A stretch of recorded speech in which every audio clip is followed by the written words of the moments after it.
Hi, and welcome to this video on the Monroe Doctrine. Today we're going to look over how the doctrine came about and how it eventually acted as the cornerstone for U.S. foreign policy as it pertained to the Americas in the 19th and 20th centuries. Let's get started. To begin, let's take a look at the state of the Americas at the time of the doctrine's conception. During the early 1800s, North, South, and Central America were in the midst of a period of rapid decolonization. An insurrection in Haiti expelled the French in 1804, while Brazil gained independence from Portugal in 1822. Around the same time, almost 300 years of Spanish colonial rule were coming to an end as a series of independence wars against the Spanish crown broke out across Central and South America. Only Cuba and Puerto Rico would remain under Spanish control. For the United States, these events offered promising trade opportunities with the newly independent states, but also dangers of entanglements with European powers seeking to regain lost colonial possessions. By 1823, the United States had added significant swaths of new territory since gaining independence from Britain. The 1803 Louisiana Purchase saw over 800,000 miles of land claimed from France for the rather modest sum of $15 million. Secretary of State and future President John Quincy Adams negotiated the purchase of Florida from Spain in 1819. With an eye set to even further expansion in the future, the United States wanted to make the break from the Old World permanent. Interestingly, American aims in the Western Hemisphere were broadly supported by an old enemy from the Old World that they sought to leave behind.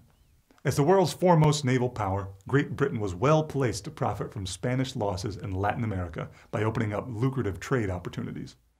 Realizing their goals were mutually aligned, the British Foreign Secretary George Canning reached out to John Quincy Adams to seek a joint declaration against French and Spanish interventions in South America in August 1823. Though former Presidents Thomas Jefferson and James Madison advised Monroe to take the British up on the offer, Adams spoke against the idea in November 1823. He cautioned that the U.S. would be seen as a junior partner in any cooperation, likening it to a cockboat in the wake of a British man-of-war. Any partnership, he noted, would also risk closing off the possibility of future expansion. Adams advised the President to issue a statement of principles free of British influence. The Monroe Doctrine was part of the annual message delivered to Congress that December. Though it carried the President's name, the main driving force behind the doctrine was John Quincy Adams. On December 2, 1823, James Monroe stated the key point of the Monroe Doctrine.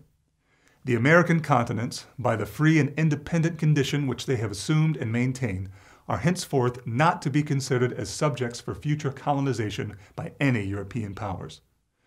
The statement also included a pledge to stay out of any European conflicts and to not interfere with any remaining European colonies. The doctrine was, in effect, a hands-off warning against colonial powers outside the Americas and a resolution to keep out of European affairs. Any attempt by a European power to expand colonial interests in the Americas would be considered an act of war. At the time, the United States had limited means to enforce the doctrine, and it was largely ignored by the world's major powers. It acted as more of a statement of intent on the part of the United States rather than a firm policy. The doctrine would occasionally be used or cited over the course of the 19th century. President James K. Polk cited the doctrine in 1845 in warning the Spanish and British against interfering with American expansion.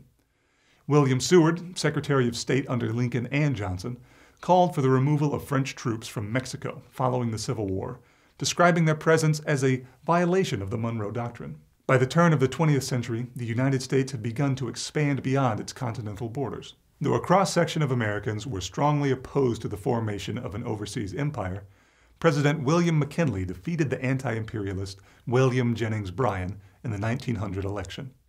McKinley was assassinated in 1901, and his successor, Theodore Roosevelt, sought to build on the principles of the Monroe Doctrine. The Roosevelt Corollary to the Monroe Doctrine was part of the 26th President's 1904 State of the Union Address. The Roosevelt Corollary stated the United States would actively intervene in Latin America to uphold the stability of the region. In practice, this resulted in a series of American military interventions in Central and South America.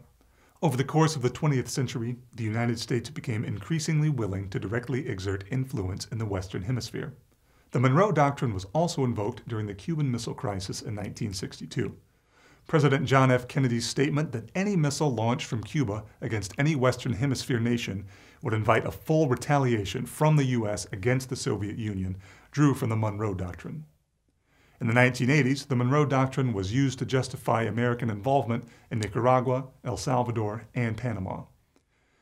Overall, the Monroe Doctrine cast a long shadow on American foreign policy in the 19th and 20th centuries.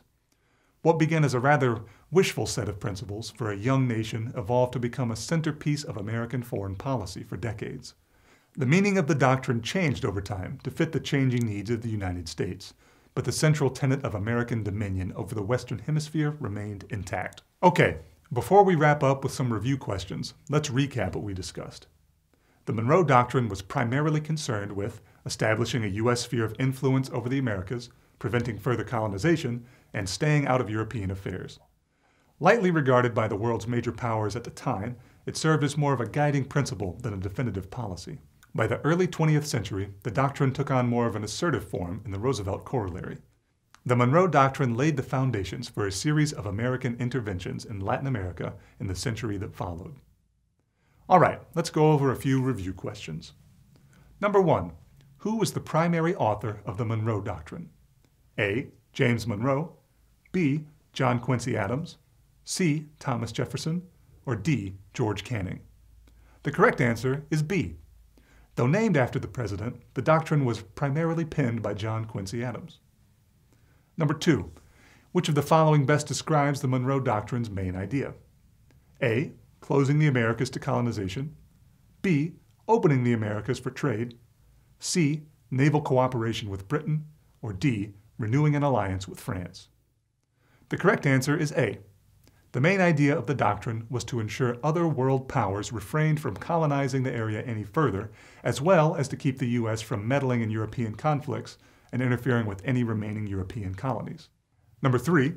Which of the following was not an instance of the U.S. invoking the Monroe Doctrine? A. William Seward calling for the removal of French troops from Mexico following the Civil War, B. The Cuban Missile Crisis in 1962, C. The containment of communist uprisings in Europe, or D. James K. Polk warning the Spanish and British against interfering with American expansion? The correct answer is C.